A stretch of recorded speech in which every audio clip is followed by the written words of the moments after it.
which is enlightenment. So let's hear, please, Jeremy, our fourth extract. A psychic, a man, can so control his subtle, universal life forces that he can bring about strict mental control. By so doing, he is capable of concentration. He can, at this stage, so enhance his concentrative abilities that he is capable of a contemplation with open-minded diligence, which will bring about a greater awareness, a greater understanding, and which will begin to open the door of enlightenment.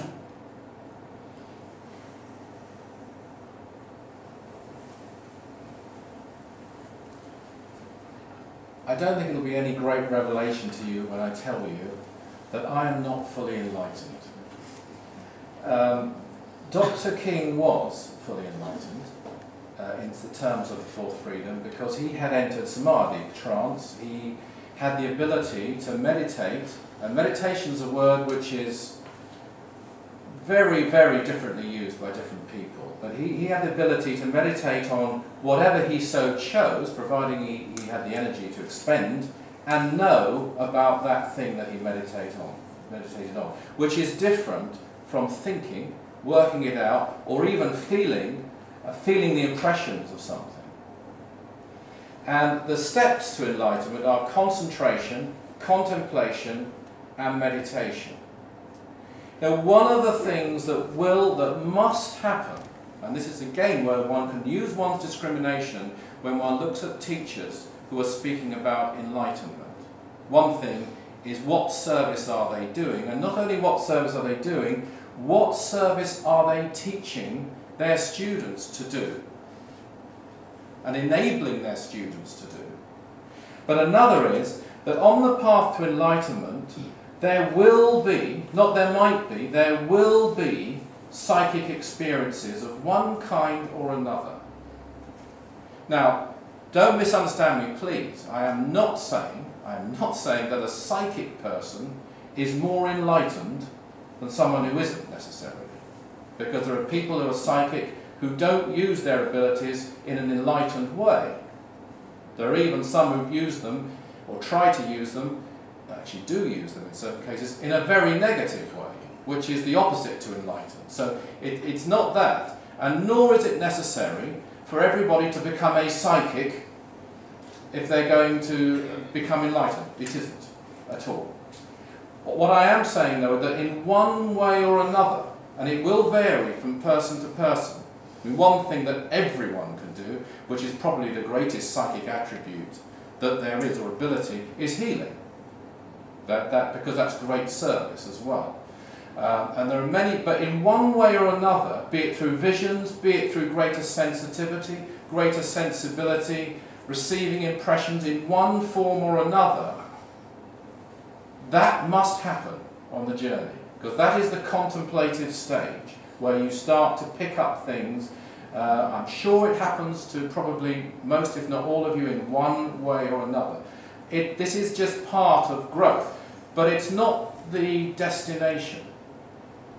It's something that can be used to help others in the right way, but it's not the destination. The destination, far greater thing than this, is the intuition. or if you like, the still, small voice within, that's always there, it's just a question of whether we're listening.